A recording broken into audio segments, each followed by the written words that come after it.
Hola, muy buenas tardes a todos y bienvenidos a un nuevo programa del canal de Vicente Fuentes y de la web ufopolis.com. Cuenta la mitología que Ícaro fue uno de los primeros humanos en volar y lo hizo gracias a que su padre, Dédalo, le construyó unas alas en base a una construcción de plumas y de cera para que ambos pudieran escapar de la torre de Creta en la que estaban presos. Bueno, esta historia demuestra que la tecnología siempre ha estado unida a la humanidad desde hace milenios.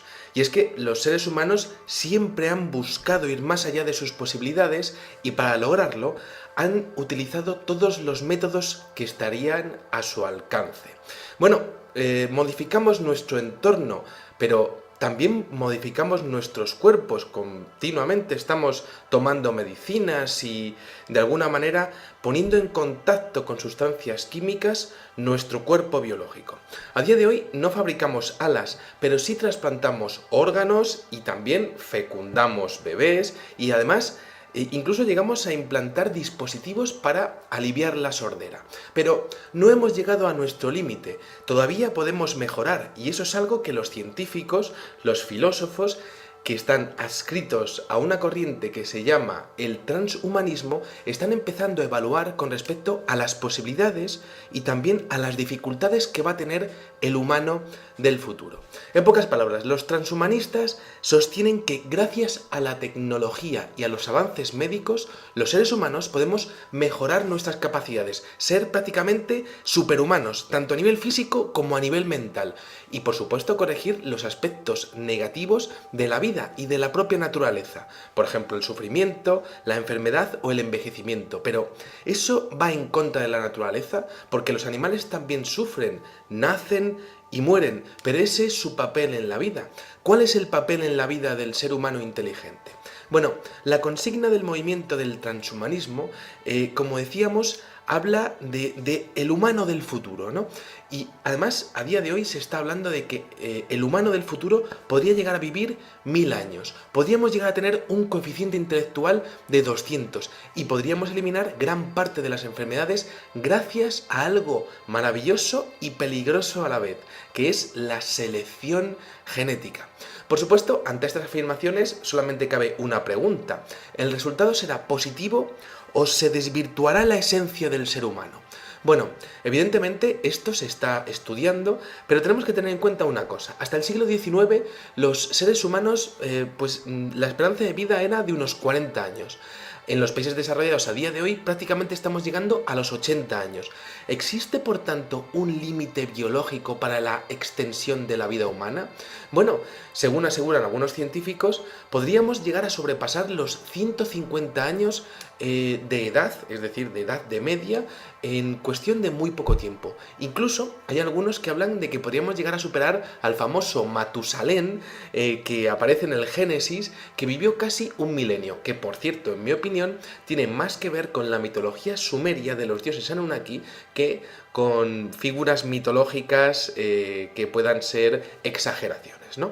Pero bueno, tenemos que tener en cuenta que a día de hoy la secuenciación del ADN, de nuestro propio ADN, cuesta poco menos que 400 euros. Se puede hacer y de hecho en el futuro se podrá hacer un diagnóstico genético preimplantacional. Es decir, iremos al médico y el médico verá nuestra genética y entonces aplicará un medicamento solo para nosotros. Esto será una técnica muy común en el futuro. Pero claro, aquí llega el problema, ¿no?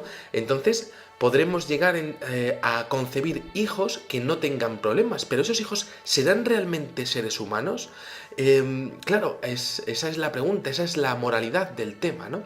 Por ejemplo, se conoce que en la corriente del transhumanismo se habla de que se podrá mejorar la neuroplasticidad de de los tejidos cerebrales, de las neuronas, al igual que ocurre con los medicamentos que se están empezando a introducir en los enfermos del Parkinson. Por tanto, a día de hoy ya se está experimentando con cerebros que podrían llegar a ser más inteligentes. Pero claro, más inteligentes para hacer el qué. ¿En qué podríamos utilizar nuestra inteligencia, ¿no?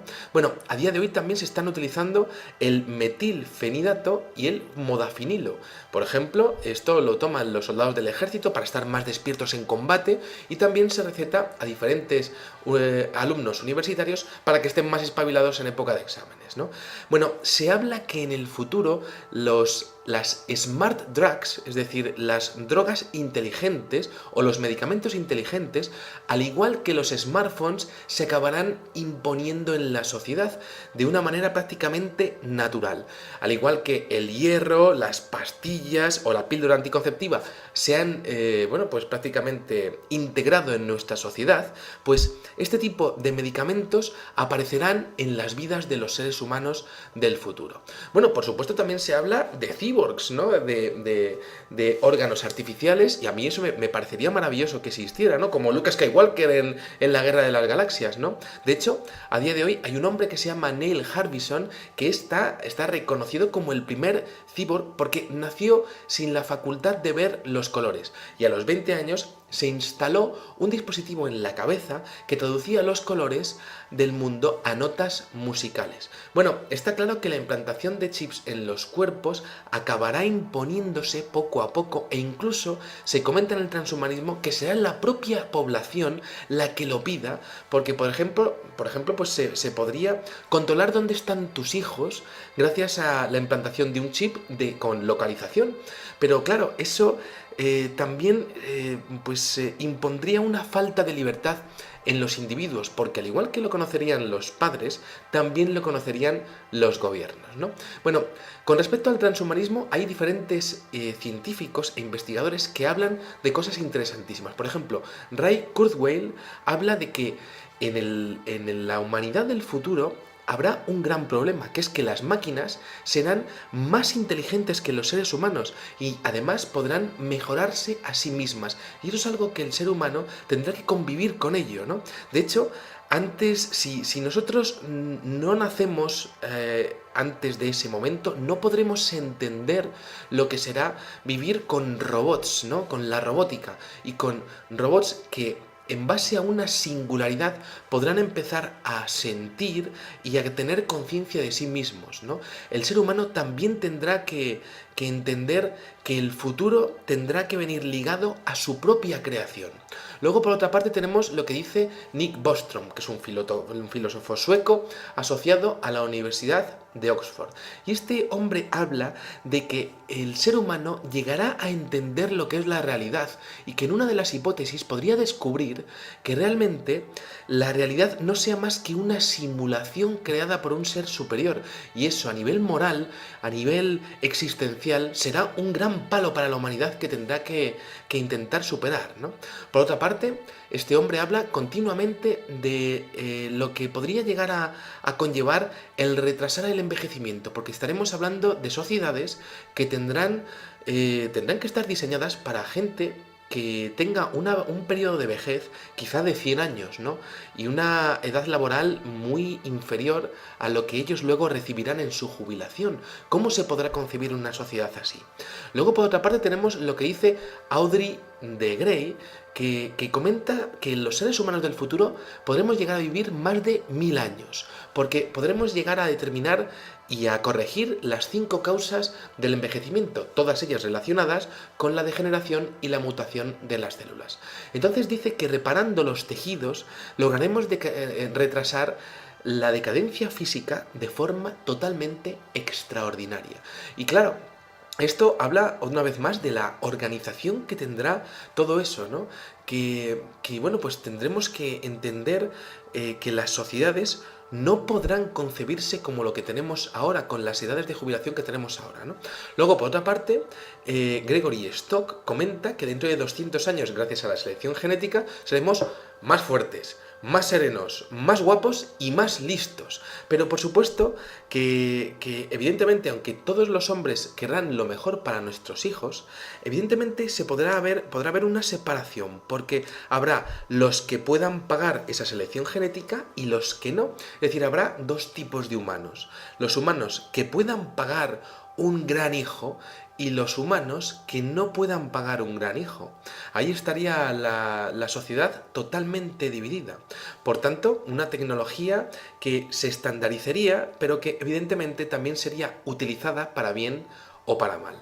Luego tenemos a Kevin Warwick, que es profesor de cibernética en la Universidad de Reading, que habla de lo que podría llegar a ser la conexión tecnológica entre los seres humanos. Por ejemplo, este hombre ha experimentado consigo mismo y con su mujer, ambos se implantaron un chip en su sistema nervioso, y entonces el señor Kevin Warwick comenta que cuando a su mujer, por ejemplo, le duele la espalda, su sistema nervioso conectado al suyo a través de, bueno, pues de lo que sería una tecnología con ondas, pues resulta que él también llegaría a sentir que a su mujer también le está doliendo la espalda y lo sentiría en su mismo cuerpo, ¿no?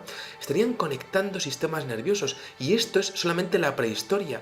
¿Cómo podrán ser las relaciones sociales en un futuro en el que tú puedas elegir con quién conectarte? ¿Eso realmente será amor? ¿Será más amor de lo que nosotros concebimos a día de hoy? ¿O será una desnaturalización del amor? Ahí estarían las preguntas morales de este tema tan interesante, ¿no? Luego, por otra parte, el tema de la modificación genética, una vez más, ¿no? Porque los gobiernos y las corporaciones podrán quizá elegir qué grupos de personas tienen que ser mejorados genéticamente, pues como lo que vemos, por ejemplo, en Un Mundo Feliz de Aldous Huxley, en base a los trabajos que van a ejercitar en el futuro, ¿no? Por tanto, estamos hablando de que a día de hoy somos criaturas que, bueno, pues tomamos pastillas, pues prácticamente estamos en la sociedad de Internet, todos conectados, pero no somos capaces de concebir cuál será el siguiente paso, ¿no? Y ese siguiente paso podrá ser maravilloso o totalmente destructivo para la humanidad. Evidentemente hay un gran debate, ¿no? El uso que queramos darle a todo esto. Gregory Stock, por ejemplo, habla de que ninguna sociedad está preparada para ningún tipo de cambio, con lo cual todo esto tiene que venir por parte de la propia sociedad. Nosotros somos los que vamos a acabar pidiendo esos smartphones y nosotros somos los que vamos a acabar pidiendo saber con un chip dónde están nuestros hijos, ¿no? En base, por supuesto, a los elevados índices de criminalidad que se espera que existan en el futuro, ¿no? Luego, por otra parte, tenemos lo que sería el propio cambio en el ser humano, porque se habla de que dentro de un milenio todos los seres humanos tendremos un aumento de altura, mediremos alrededor de 1,98 metros y además tendremos todos un oscurecimiento de la piel. Será una sola raza la que haya dentro de 1000 y 3000 años. Además de eso, se comenta que dentro de 10.000 años seremos tan dependientes de la tecnología que nuestras capacidades sociales se habrán visto mermadas considerablemente, y eso es algo que ya vemos continuamente en la sociedad a día de hoy. Luego, por otra parte, se habla de esas dos subespecies distintas que podría haber, ¿no? Los que se pueden pagar la genética y los que no. Y por tanto, los que serían educados, bien alimentados, inteligentes, atléticos y creativos, con otra subespecie formada por individuos de menor escala social, menos inteligentes y de hecho con un aspecto más rechoncho. Eso sería lo que se está comentando a día de hoy. Por ejemplo, el doctor Curry en Estados Unidos lo está comentando, ¿no? Luego, por otra parte, ¿cómo serán los cuerpos humanos? Se comenta que nuestros dedos serán el doble de largos que ahora, porque tenemos que estar más en contacto con lo que serían los ordenadores y con teclas, todo automatizado. Por otra parte, se comenta que el cerebro humano será más pequeño porque serán los ordenadores los que lleguen a memorizar lo que nosotros necesitemos. Y luego, por otra parte, tenemos que entender, por ejemplo, cómo serán nuestros ojos. Por ejemplo, con el fin de soportar el contacto en una atmósfera totalmente contaminada, el ojo humano tendrá una membrana transparente que, por cierto, ahora se puede encontrar en la esquina interna del ojo, que será, además, serán unas cuencas oculares más grandes y bueno, pues eso servirá como una especie de segundo párpado, que, por cierto, es exactamente lo mismo que vemos en las descripciones que tienen algunos abducidos de los famosos grises, como si tuviesen un segundo párpado. Quizás sean esos grises humanos del futuro, algunos de ellos, ¿no? Bueno, por otra parte, tenemos que entender, por ejemplo, los pulmones aumentarán de tamaño y además se conectarán al sistema circulatorio, lo que permitirá la extracción de sangre, de la sangre de una pequeña cantidad de aire, porque el oxígeno será más difícil de respirar en una atmósfera totalmente contaminada. Luego, por otra parte, el hígado será capaz de filtrar sustancias tóxicas en base a que los alimentos, bueno, pues prácticamente vendrán mucho más adulterados de lo que están ahora mismo. Luego, por otra parte, el apéndice, ¿no? El apéndice dejará de tener una función superficial, ayudando a transformar cualquier tipo de alimento vegetal una vez que la carne se convierta en no apta para el consumo debido a la contaminación. Y esto es algo impresionante. Luego, por otra parte, la estructura ósea, nuestros huesos, serán más ligeros y más frágiles debido a la relativa falta de vitamina D. Esto, evidentemente, por la reducción de la luz solar y la mala alimentación. Luego, por otra parte, el cabello tenderá a desaparecer por causas del calentamiento global. O, por ejemplo, el temperamento.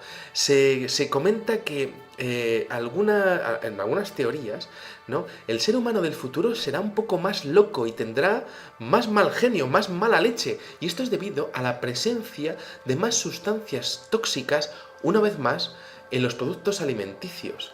Por otra parte, el aparato respiratorio. Inmediatamente después del nacimiento, los neonatos necesitarán todos ellos una unidad especial de respiración. Esto es algo increíble, ¿no? Y bueno, pues ante todo esto, por supuesto, pues podemos tomárnoslo como ciencia ficción, pero no cabe duda de que todo esto bien parece una proyección realista de lo que será la sociedad de los seres humanos del futuro. ¿Qué podemos hacer nosotros ahora? Pues por supuesto mejorar nuestra alimentación para que esas sustancias tóxicas no nos vuelvan locos a día de hoy ya, ¿no? Y por supuesto podemos tener nuestra propia conciencia al respecto de la sociedad que queremos crear en el futuro, ¿no? Los valores que queremos crear, cómo queremos que sean nuestros hijos, en qué mundo queremos que se críen, ¿no? Quizá esa sea la clave, porque quizá sean nuestros hijos, nuestros nietos y nuestros bisnietos los que decidirán cómo utilizar las terapias genéticas que existan para bien o para mal. Nada más, espero que les haya gustado muchísimo este videoprograma, que para mí es un tema que realmente tenía muchas ganas de hacer porque es fascinante, el transhumanismo, cómo seremos en el futuro, ¿no? Cómo mermará el hecho de saber cómo es la realidad, ¿no? ¿Realmente estamos en una simulación? ¿Llegaremos a saber lo que es el concepto de Dios? ¿Cuándo se producirá una desclasificación del tema extraterrestre? ¿Qué sabremos sobre la naturaleza humana, sobre los antepasados, sobre nuestros orígenes, ¿no?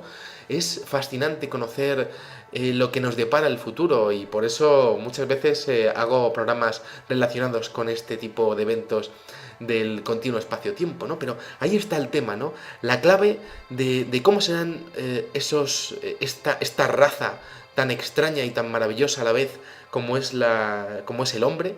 Y bueno, pues por otra parte, pues saber que está en nuestra mano empezar a construir un futuro, tanto para nuestras propias vidas como para nuestro devenir como civilización.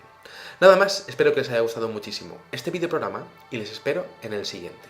Muchas gracias y como digo siempre, salud y suerte. Adiós.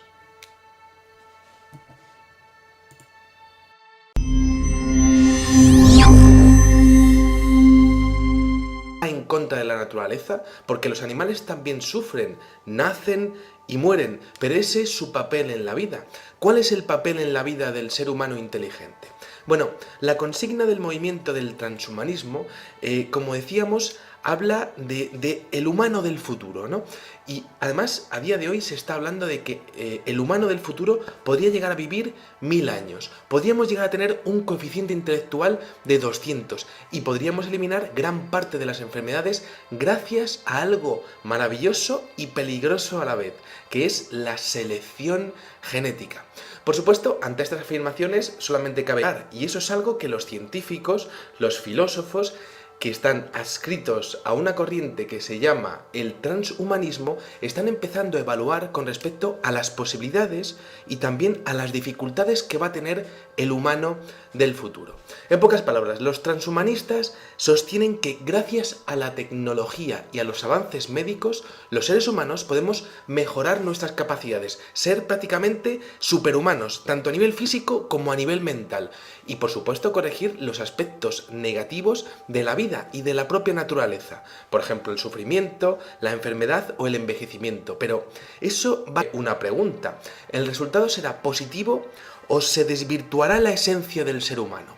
Bueno, evidentemente esto se está estudiando, pero tenemos que tener en cuenta una cosa. Hasta el siglo XIX los seres humanos, la esperanza de vida era de unos 40 años. En los países desarrollados a día de hoy prácticamente estamos llegando a los 80 años. ¿Existe, por tanto, un límite biológico para la extensión de la vida humana? Bueno, según aseguran algunos científicos, podríamos llegar a sobrepasar los 150 años de edad, es decir, de edad de media, en cuestión de muy poco tiempo. Incluso hay algunos que hablan de que podríamos llegar a